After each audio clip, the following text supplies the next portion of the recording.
കർണാടകയിലെ ഷിരൂരിൽ വീണ്ടും ലോറിയുടെ ഭാഗം കണ്ടെത്തി. ലോറിയുടെ പിൻഭാഗത്തെ ടയറുകളാണ് കണ്ടെത്തിയത്. നാവികസേന മാർക്ക് ചെയ്ത സ്ഥലത്ത് നിന്നാണ് ഇവ കണ്ടെത്തിയിരിക്കുന്നത്. അതേസമയം പുഴയുടെ തീരത്ത് നിന്ന് മനുഷ്യ എല്ല് കണ്ടെത്തിയെന്ന പ്രചരണം തെറ്റെന്ന് ജില്ലാ കളക്ടർ അറിയിച്ചു. കണ്ടെത്തിയത് പശുവിന്റെ എല്ലെന്ന് മംഗളൂരുവിലെ ലാബിൽ നടത്തിയ പരിശോധനയിൽ സ്ഥിരീകരിച്ചു. ദിസ്നയുടെ വിവരങ്ങളുമായി. ദിസ്ന, കഴിഞ്ഞ ദിവസങ്ങളിലെല്ലാം നെഞ്ചെടുപ്പോടെയാണ് നമ്മൾ കാത്തിരുന്നത്. കാരണം ഒരു മനുഷ്യന്റെ എല്ല് കിട്ടി എന്നുള്ള വാർത്തകൾ പുറത്തേക്ക് വരുന്നു. അതുമായി ബന്ധപ്പെട്ട കൂടുതൽ വിശദാംശങ്ങൾ നമ്മൾ ഏറെ പ്രതീക്ഷയോടെ കാത്തിരിക്കുന്നു. എന്നാൽ ഇപ്പോൾ അതിനെല്ലാം വിരാമം ഇട്ടുകൊണ്ട് ചില റിപ്പോർട്ടുകൾ പുറത്തേക്ക് വന്നിരുന്നു. അതായത് പശുവിന്റെ എല്ലാണ് അവിടെ നിന്ന് ലഭിച്ചിരിക്കുന്നത്, മനുഷ്യന്റെ എല്ല് അല്ല എന്നും ഒരു സ്ഥിരീകരണം ഉണ്ടായിരിക്കുകയാണ്. ഇപ്പോൾ ഏറ്റവും ഒടുവിൽ വീണ്ടും ചില വാഹനത്തിന്റെ ചില അവശേഷിപ്പുകൾ കണ്ടെത്തി എന്ന് മനസ്സിലാക്കാൻ സാധിക്കുന്നുണ്ട്. അത് അർജുന്റേതാണോ അല്ലയോ എന്നുള്ള കാര്യത്തിൽ സ്ഥിരീകരണങ്ങൾ വന്നിട്ടുണ്ടോ? അതുമായി ബന്ധപ്പെട്ട് എന്തെങ്കിലും അറിയാൻ സാധിക്കുന്നുണ്ടോ? ഗംഗാവലി പുഴയിൽ നിന്ന് ഇന്നലെ കണ്ടെത്തിയ അസ്ഥിയുടെ പരിശോധനാ ഫലമാണ് ലഭ്യമായിട്ടുള്ളത്. അസ്ഥി മനുഷ്യന്റേതല്ല, പശുവിന്റേതെന്നാണ് ബംഗളൂരിലെ FSL ലാബ് സ്ഥിരീകരിച്ചെന്നാണ് ജില്ലാ കളക്ടർ അറിയിച്ചിരിക്കുന്നത്. മനുഷ്യന്റെ എന്ന നിലയിൽ നടക്കുന്ന പ്രചാരണം തെറ്റാണെന്നും കളക്ടർ വ്യക്തമാക്കിയിട്ടുണ്ട്. അർജുൻ അടക്കം 3 പേർക്കായാണ് ഷിരൂരിൽ ഇപ്പോൾ തിരച്ചിൽ നടക്കുന്നത്.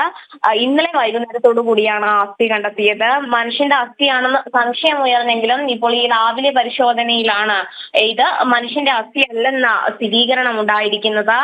വിശദമായ പരിശോധനയ്ക്കായി ഫോറൻസിക് ലാബിലേക്ക് പോലീസ് ഇന്നലെ തന്നെ ഈ അസ്ഥി കൊണ്ടുപോയിരുന്നു.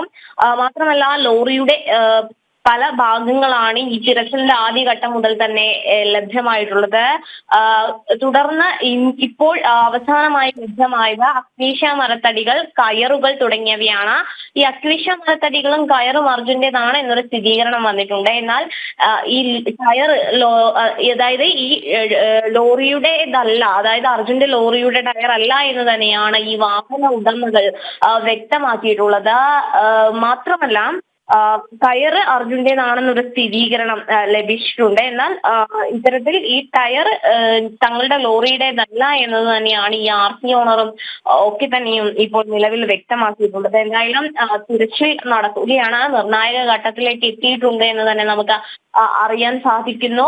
അതോടൊപ്പം തന്നെ ഇന്ന് രാവിലെ നാവികസേനാംഗങ്ങളൊക്കെ തന്നെയും ഇവിടെ എത്തിയിട്ടുണ്ട്. ദേവിക നേരത്തെ സൂചിപ്പിച്ചതുപോലെ തന്നെ ആ പരിശോധനാ ഫലം വന്നത് ഏറെ ആശ്വാസകരമായ ഒരു വാർത്തയാണ് എന്ന് തന്നെ നമുക്ക് പറയാൻ സാധിക്കും. കാരണം സമൂഹ മാധ്യമങ്ങളിലടക്കം വലിയ രീതിയിലുള്ള പ്രചാരണം തന്നെയാണ് ഈ എല്ലിനെ സംബന്ധിച്ചിടത്തോളം വന്നിട്ടുള്ളത്. അതിലിപ്പോ ഒരു സ്ഥിരീകരണം നിലവിൽ വന്നിരിക്കുകയാണ്. ഇനിയും തിരച്ചിൽ കാര്യക്ഷമമായി തന്നെ ഉണ്ടാവും എന്നാണ് അറിയാൻ സാധിക്കുന്നത്. എന്നാൽ അടുത്ത 3 ദിവസം കാലാവസ്ഥ പ്രതികൂലമാവും എന്നൊരു കാര്യമാണ് കാലാവസ്ഥ വകുപ്പ് വ്യക്തമാക്കിയിട്ടുള്ളത്. ശക്തമായ മഴയായിരിക്കും ഈ പ്രദേശത്ത് ഉണ്ടാവുക എന്നൊരു കാലാവസ്ഥ പ്രവചനമൊക്കെ ഉണ്ട്. അങ്ങനെയാണെങ്കിൽ തിരച്ചിൽ നടത്തുക പ്രയാസകരമായിരിക്കും എന്നാണ് നമുക്ക് നിലവിൽ അറിയാൻ സാധിച്ചിട്ടുള്ളത്. ദേവിക, വിശദ വിവരങ്ങളുമായി ടെലിഫോൺ ലൈനിൽ ചേരുകയായിരുന്നു ഷിരൂരിൽ നിന്ന് ദിസ്ന സുരേഷ്.